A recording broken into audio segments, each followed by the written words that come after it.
Más fascinante, así que acompáñanos, gracias por estar con nosotros, esperamos que este estudio sea realmente significativo para usted. De paso, el número 13 para muchos ya, aparte de ser enigmático, es un número que da miedo, viernes mala 13. Suerte, ¿no?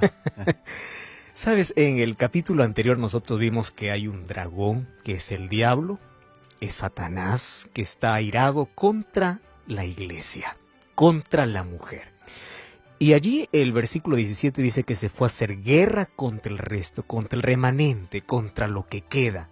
Ahora es interesante que hoy en el capítulo 13 vamos a analizar dos bestias. Cuando se habla de bestia, hoy se usa mucho este término de una manera peyorativa, ¿verdad? Sin embargo, bestia en la Biblia significa poder. Quiere decir, el diablo va a usar dos poderes, o dos poderes se van a aliar al dragón, que es el diablo, para poder perseguir a los hijos de Dios. Y aquí hay un conflicto que cada vez se pone más severo.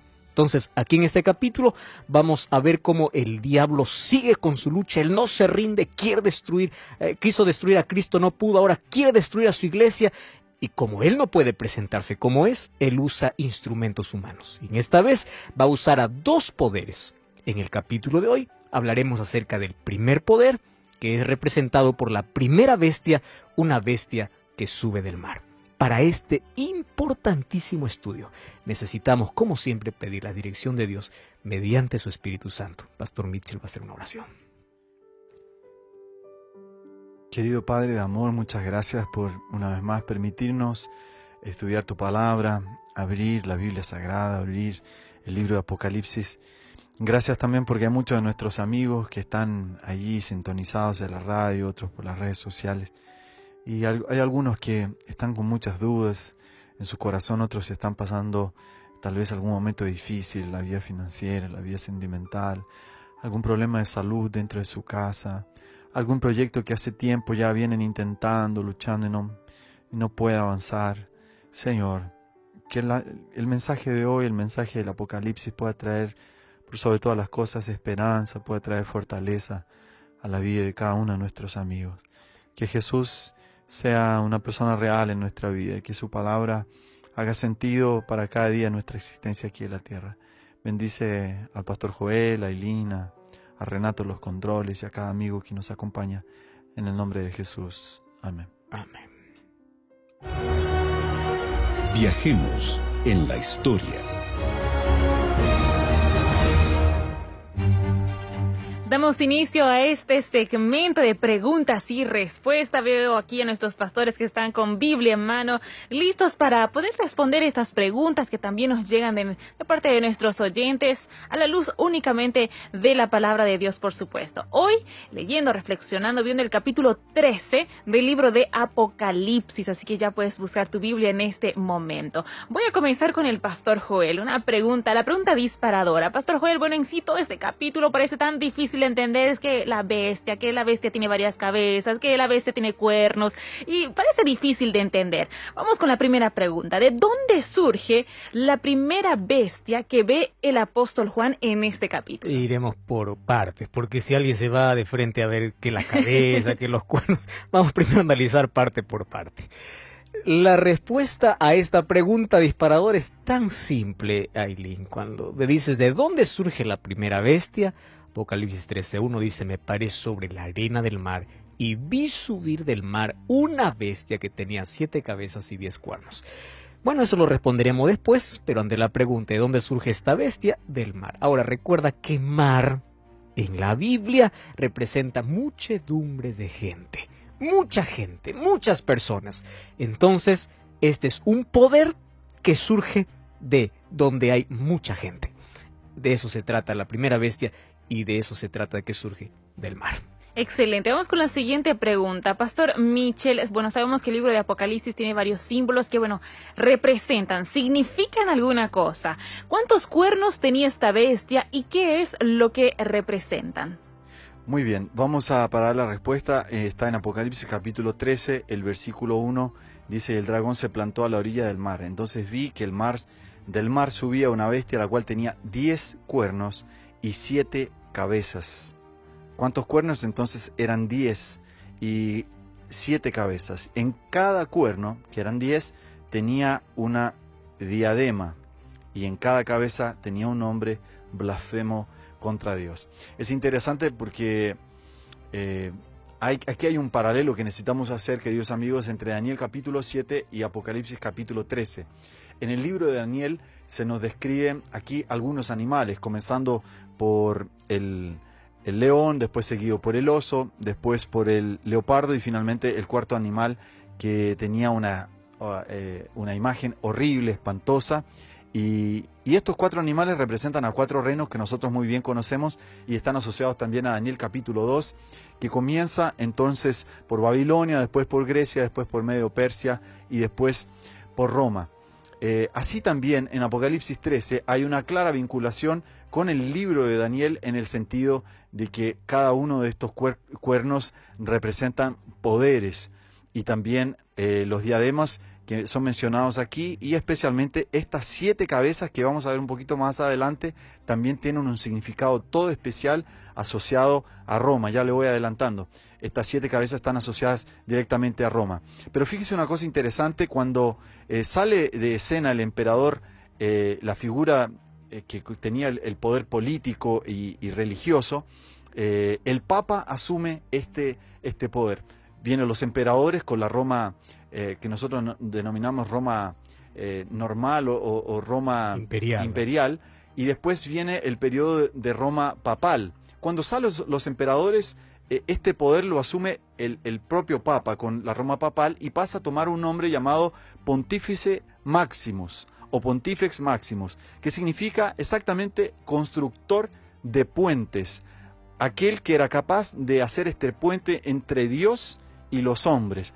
Fue por eso que comenzaron entonces las confesiones auriculares, fue por eso en ese tiempo que los sacerdotes comenzaron a perdonar pecados, porque ese pontífice era el único que podía tener esta supremacía en el sentido de hacer un puente entre Dios y los seres humanos. A partir del V siglo, cuando los emperadores de la Roma pagana dejaron de existir y ahora asumió la Roma papal, entonces el poder romano comenzó a tomar este cuerpo, esta fuerza, y a lo largo de los siglos los papas comenzaron a gobernar, a reinar y a tener este doble poder, no solo un poder político, no solo un poder espiritual, sino también un poder político. Por lo tanto, respondiendo a la pregunta, Eileen, ¿cuántos cuernos poseían esta bestia? Y lo que ellos representan eran 10 cuernos y representan a poderes, que luego nosotros vamos a mencionar cuáles son. Entonces queda bastante claro, bien específico. Pastor Joel, seguimos viendo esta bestia, ¿no?, que se narra aquí en este capítulo. Ya vimos cuántos cuernos tenía, ahora ¿cuántas cabezas poseía esta bestia y qué representa? Sabes, es por eso que a muchos les da miedo Apocalipsis, porque ven esto y claro, esto no existe, ¿verdad? En ningún zoológico no hay un animal parecido a esto. Allí dice, me paré sobre el mar, vi del mar una bestia que tenía 7 cabezas y 10 cuernos. Ahora, yo me voy a basar la respuesta en las cabezas, ¿verdad? ¿Cuántas cabezas tenía? Tenía 7 cabezas. Ahora, ¿qué representa estas 7 cabezas? El pastor Mitchell ya estuvo hablando que hay una relación estrecha entre Apocalipsis 13 y Daniel 7. Recordemos que en Daniel 7 aparece allí 4 bestias que representarían 4 imperios. ¿Recuerdas tú? El primero era Babilonia, el segundo Medo Persia, tercero Grecia, cuarto Roma, representado por animales. Estaba cabeza de león, león, el oso, el leopardo y luego una bestia temible y espantosa. Ahora, si nosotros allí sumamos todas esas cabezas, ¿verdad? Y lo añadimos ahí, al cuarto animal que es espantoso y terrible, nosotros tenemos 6 cabezas. ¿De dónde sacó 6 o 7 cabezas? Mírame, león, una cabeza. El oso, otra cabeza, 2. El leopardo, recuerda que representaba a Grecia, tenía 4 cabezas. Entonces 4 más 2, 6. Más la cabeza del animal espantoso, ahí están las 7 cabezas. Ahora, es interesante también notar lo que dice Daniel capítulo 7, versículo 12, porque de allí, al entender este texto, vamos a identificar con claridad qué representa esta bestia. Allí dice que a las otras bestias, es decir, a los otros imperios, los otros poderes que ya pasaron en la historia, les quitaron su dominio, pero les fue dado una prolongación de vida hasta tiempo definido. ¿Sabes qué significa eso? Que estos poderes, estos imperios que pasaron en la historia, aún sobrevivieron junto a la cuarta bestia o junto al cuarto poder. ¿Correcto? Entonces, allí en Roma todavía tenía algo de Babilonia, de Medo-Persia y de Grecia. Eso lo vamos a ver un poquito después. Ahora, este cuarto animal que es espantoso y terrible, que narra en Daniel capítulo 7, es la misma bestia de Apocalipsis 13. Entonces, ¿quién era el animal de Daniel 7? Era Roma. Ahora recuerda que a este animal le crecieron 10 cuernos, y esos 10 cuernos representaban las 10 tribus bárbaras que conquistaron Roma. Solo que dice que de estas 10 tribus o de estos 10 cuernos se desaparecieron todas y creció un cuerno pequeño. Y ese cuerno pequeño es lo que ya fue mencionado incluso por el pastor Mitchell, Roma en sus dos fases, Roma pagana o Roma imperial, y ese cuerno pequeño representaría a la Roma papal. Recuerda que la Roma papal solo es la continuación de la Roma imperial. ¿Quieres para hacerte un ejemplo? Mira, al emperador se le llamaba sumo pontífice. El mismo título asumió el papa. Sumo pontífice. Eso no es un título exclusivo del papa, no, era un título del emperador, es decir, de la Roma imperial nació la Roma papal. Y allí en Daniel 7 lo narra que cuando fueron quebrados los cuernos, dice, subió un cuerno que es el cuerno pequeño. Ya sabes que esos 10 cuernos representaban a las 10 tribus bárbaras, que para que el poder papal pueda tener una hegemonía, un poder realmente político y religioso, tuvo que desaparecer, recuerda, a 3 tribus bárbaras que estaban en contra de él. Muy bien.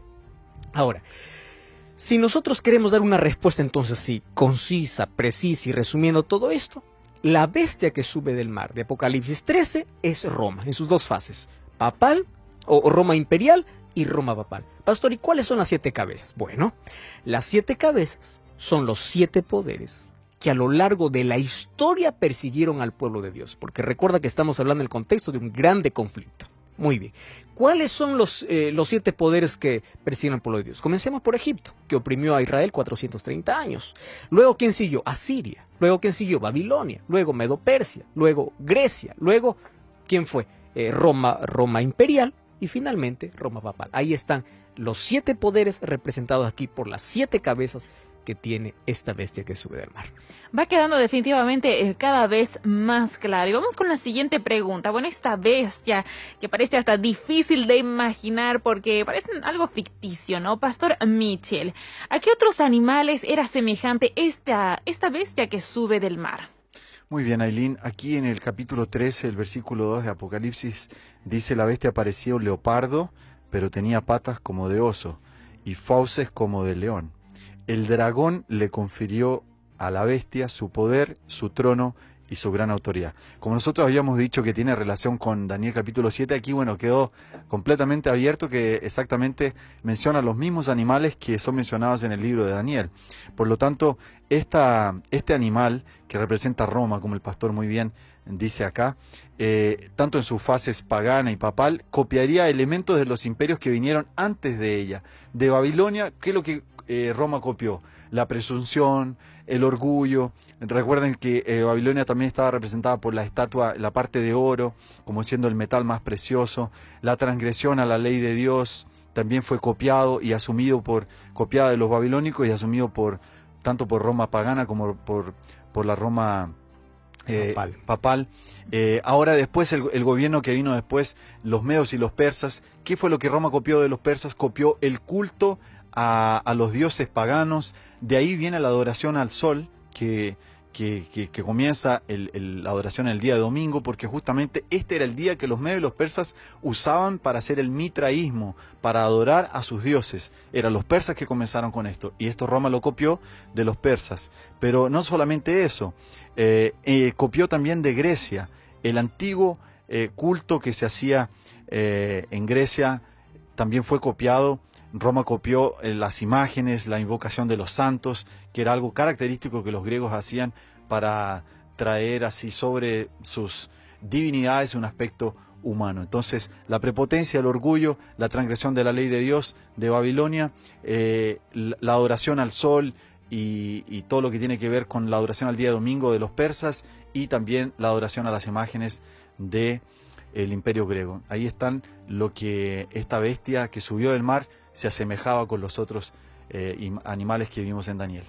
Ahora vamos con la siguiente pregunta, entonces, ya que usted estaba, Pastor Mitchell, hablando sobre lo que representa, ¿no? Poderes. Pastor Joel, ¿por cuánto tiempo entonces este poder dominaría y hablaría arrogancias y blasfemias contra Dios? Ali, no sé si recuerdas, en el capítulo 12 nosotros vimos que el dragón persiguió a la iglesia por 1260 años. Bueno, el dragón representa al diablo, pero ahora en este capítulo vemos que el diablo usa poderes. Bueno, ahora, este es el poder que el diablo usa para poder perseguir a la iglesia. Es interesante, usa un poder religioso. ¿Para perseguir a quién? A los que eran fieles a la palabra de Dios. Ahora, eso no hay manera de negarlo. La historia está manchada, sus páginas están manchadas con tanta sangre inocente de cristianos que murieron. Ahora, ¿por cuánto tiempo? Apocalipsis 13:5 dice, le dio boca que hable grandes cosas y blasfemias y se les dio autoridad para actuar por 42 meses. Recuerda que hay 3 fechas que dan la misma profecía, 3 años y medio, 42 meses o 1260 años. 42 meses equivale a 1260. ¿Cómo así? Si tú multiplicas 42 meses por 30 días que tiene cada mes, ¿cuánto da? 1260. Entonces, este es el periodo, este es el mismo periodo de persecución de Roma papal. ¿Hacia quiénes? Hacia quienes ellos consideraban herejes, ¿verdad? Ahora, esto comenzó en el año 538, cuando el Papa allí asumió el poder sin que haya alguna tribu o alguien que esté en contra de él. Entonces él empezó a perseguir a quienes, aquellos que iban en contra de su autoridad. Ahora, ¿cuánto tiempo duró? 1260 años. ¿Cuánto fue eso? ¿O cuándo fue eso? Si sumamos 538 más 1260, nos va a dar 1798, para que tú veas la exactitud de la profecía. Napoleón Bonaparte envió a su general Berthier para poder encarcelar al Papa Pío VI, justo era en el día de su coronación, donde el Papa Pío VI fue encarcelado. Fue en el mes de febrero del año 1798, cuando él fue tomado prisionero por Napoleón Bonaparte, allí por su general Berthier. Allí acabó este periodo de persecución. Pero la Biblia ya mencionaba con muchos siglos de anticipación que el enemigo usaría un poder para poder perseguir a los hijos de Dios. Definitivamente queremos seguir sabiendo más de este tema, que se pone más interesante, y yo sé que nuestros amigos que nos están acompañando en este momento dicen, uy, las preguntas en vez de estar, claro, están siendo aclaradas, pero también están surgiendo otras. Así que eso es bueno, eso es muy bueno, y queremos juntos seguir aprendiendo y desarrollando este capítulo de la Biblia. Pero antes vamos a hacer una breve pausa y enseguida retornamos con mucho más aquí en Biblia Fácil Apocalipsis. Estás escuchando Biblia Fácil. Ahora puedes solicitar nuestros cursos bíblicos gratuitos también por WhatsApp. Escríbenos al +55 12 98 100 14 60. Descubre verdades bíblicas con estos valiosos materiales que te ayudarán a aclarar tus dudas a la luz de la palabra de Dios. No lo olvides. +55 12 98 100 14 60. Radio Nuevo Tiempo tiene un regalo para ti. Valiosos materiales educativos y espirituales. Cursos, videos y muchas novedades para toda tu familia. Ingresa ahora mismo a estudielabiblia.com. Disfruta, descarga y comparte estos materiales gratuitos que te ayudarán a tener una vida más plena y feliz. Recuerda, estudielabiblia.com. Ya retornamos con Biblia Fácil. Biblia Fácil, Apocalipsis continúa junto a ti a esta hora. Gracias por estar con nosotros aquí en sintonía de tu radio Nuevo Tiempo, la voz de la esperanza. Seguimos con mucho más. Hoy recuerda que estamos desglosando, viendo un poco más sobre el capítulo 13 del libro de Apocalipsis. Siempre te invitamos a que tengas tu Biblia junto a ti para poder acompañarnos en la lectura, ir aclarando estas dudas junto a nosotros. Y tenemos más preguntas y estamos aquí con nuestros pastores, el pastor Michel, el pastor Joel Flores, y vamos con la siguiente pregunta. Pastor Michel, ¿qué sucedió con una de las cabezas de esta bestia? Ya vimos que tiene varias cabezas. Ahora, ¿qué sucedió con una de ellas? Muy bien, Ailín, aquí en Apocalipsis capítulo 13, el versículo 3, dice: una de las cabezas de la bestia parecía haber sufrido una herida mortal, pero esa herida ya comenzó a sanarse. El mundo entero fascinado iba tras la bestia. Esta herida mortal, de acuerdo a la profecía bíblica, sucedió el día 15 de febrero del año 1798, cuando el cardenal, el general Berthier, tomó preso al Papa Pío VI y lo llevó y lo colocó dentro de la prisión, despojado de su poder civil y también ahora su poder religioso. Este Papa, el Papa Pío VI, falleció un año después, probablemente con una angustia por haber perdido este poder, el día 29 de agosto de 1799 en Francia. Entonces se cumplieron las palabras que están escritas aquí en Apocalipsis capítulo 13, versículo 3, donde este poder que tuvo una gran proeminencia durante 1260 años, del año 538 al año 1798, recibió una herida de muerte. Sí, exactamente, porque fue nombrado un nuevo papa, el Papa Pío VII, el día 14 de marzo de 1800, pero no tuvo ningún tipo de poder, no tuvo ningún tipo de actividad. La Iglesia romana perdió todo este poderío que había acumulado a lo largo de los años. Sin embargo, la profecía dice que la herida mortal comenzaría a ser curada y que la tierra habría de maravillarse en torno de este poder. Desde el primer Concilio Vaticano, que surgió en el año 1869 y el año 1870, el Papa intenta buscar y restablecer este poder. Exactamente en este tiempo donde él recibe el dogma de ser infalible o la infalibilidad papal. ¿Qué quiere decir esto? Que todas las veces que el Papa está oficiando alguna actividad que tiene que ver con actividad religiosa, él no se equivoca y él no puede ser arguido, no puede ser de alguna manera contestado, nadie puede cuestionar su autoridad porque él está hablando en nombre de Dios y él no se equivoca. Imagínense, es una cosa así muy pero muy fuerte. Está tomando el lugar de Dios. Exactamente. Entonces, este prestigio que la Iglesia romana comenzó a asumir, una vez más se ve declarado en el año 1962, cuando el Papa Juan XXIII recibe la declaración de la revista Time, una de las revistas más famosas del mundo, como la celebridad del año. Y esto no solo sucedió en 1962, sucedió en 1994 con Karol Wojtyla y sucedió ahora en 2013 con el Papa argentino, el Papa Francisco. O sea, en 3 periodos determinados diferentes, él asume la característica como la celebridad, el hombre más importante de todo el planeta. Mencionar también, Ailín, por ejemplo, que en países como Brasil, la Iglesia Católica domina absolutamente todos los municipios. Y existe de alguna manera en Brasil un chiste que dice que para que exista un municipio tiene que existir una plaza y una iglesia católica.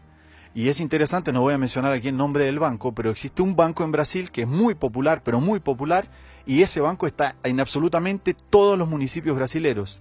Y la mayoría de las personas no sabe por qué. ¿Y saben por qué está? Porque es exactamente el banco que lleva todos los diezmos y todo el control de los depósitos que la Iglesia Católica hace en todos los municipios. Entonces, en Brasil existe ese chiste de alguna manera para decir, para que exista una ciudad, tiene que existir una plaza, una iglesia católica y ese banco, que no lo voy a mencionar acá para no exponerlo, pero tamaño poder que la iglesia tiene, sin siquiera hablar aquí de las grandes empresas que el Vaticano tiene. A veces nos olvidamos que la Iglesia Católica tiene un doble poder y que el sacerdote o el obispo católico no solo es un sacerdote religioso, sino es una figura diplomática del Vaticano que está allí en aquel lugar. Por eso que el poder del país donde la Iglesia Católica está presente, el gobierno no puede invadir una Iglesia Católica. Ningún gobierno, ni el gobierno brasilero, ni argentino, ni peruano, ni chileno, puede mandar ejército dentro de una Iglesia Católica, porque pisó dentro de la Iglesia Católica, es una soberanía del Vaticano, que es un país. Es un Estado. Es un Estado. A veces olvidamos y las personas se olvidan, y muchas veces no se dan cuenta que en toda Iglesia Católica está la bandera del Vaticano, que es una bandera blanca con amarillo. Las personas a veces ni siquiera saben esto, pero siempre está erguida la bandera del Vaticano, porque vuelvo a decir, este poder que en algún momento estuvo como medio herido de muerte, se volvió a levantar de acuerdo a la profecía bíblica y hoy día tiene mucha fuerza a tal punto de influenciar en los destinos políticos del mundo. Así es, y bueno, vamos viendo lo que dice la Biblia y vamos comparándolo con la historia también, por supuesto. Pastor Joel, aquí el libro de Apocalipsis, el capítulo 13, habla sobre que este poder, dice que este poder tiene una boca que habla grandes arrogancias y blasfemias. ¿De quién habla mal, entonces? Yo creo que si hasta aquí hay alguna duda de que este poder que estamos hablando, alguien dice, no, alguien está inventando de que este es Roma papal. Yo creo que con esto no te va a quedar duda alguna. ¿Está bien? Mira, Apocalipsis capítulo 13, versículo 5 dice, se le dio boca que hablaba grandes cosas y blasfemias. Y versículo 6 dice, y abrió su boca en blasfemias contra Dios para blasfemar el nombre de Dios. Bueno, ahora mira, ¿qué es una blasfemia? En la Biblia, estoy hablando en el término bíblico. ¿Qué cosa es una blasfemia? Voy a comenzar. Que esta bestia representa Roma pagana y Roma papal. Eso ya quedó claro. Pero ahora te voy a demostrar por qué. Mira, en los tiempos del imperio, los emperadores eran considerados un dios y ellos incluso debían ser adorados. Ahora quiero que prestes mucha atención. ¿Sabes qué cosa dijo el Papa León XIII? Escucha, esto está en la historia. El Papa León XIII dice, nosotros tenemos en la tierra el lugar de Dios. Eso dijo un papa. ¿Estás escuchando? Nosotros tenemos el lugar de Dios. Pastor Mitchell ya declaró allí, que se declaró infalible. Él no puede equivocarse. Es un Dios. Ahora mira, en la Biblia, que alguien pretenda ser Dios es una blasfemia. ¿Quieres para demostrarte algún texto bíblico? Busca ahí Juan 10:33. Dice que ahí los fariseos acusaron a Jesús. Y le dijeron, no es por otra cosa que te estamos acusando, sino que tú, siendo hombre, te haces pasar por Dios. Es decir, en la Biblia, una blasfemia es que un hombre se haga pasar por Dios. Solo que los fariseos se equivocaron con Jesús. ¿Por qué? Porque Jesús sí era Dios. Pero ahora mírame. Entonces, ahora, que una persona aquí en la tierra tenga ese título de ser igual a Dios, ya está cometiendo una blasfemia. Papa León XIII dijo, nosotros ocupamos el lugar de Dios aquí en la tierra. ¿Qué cosa más es blasfemia en la Biblia? Si tú buscas en Lucas 5:21, escucha lo que dice allí en Lucas 5:21, entonces los fariseos dijeron, ¿quién es este que habla blasfemias? ¿Quién puede perdonar pecados si no solo Dios? ¿Qué cosa es una blasfemia en la Biblia? Que un hombre pretenda perdonar pecados. Entonces, Jesús no pecó porque Jesús era Dios y Jesús podía perdonar pecados, pero que un hombre como un sacerdote, bajo la confesión bajo la doctrina de la confesión auricular, diga, confiesa tus pecados y yo te perdono, eso es una blasfemia. Un pecador perdonando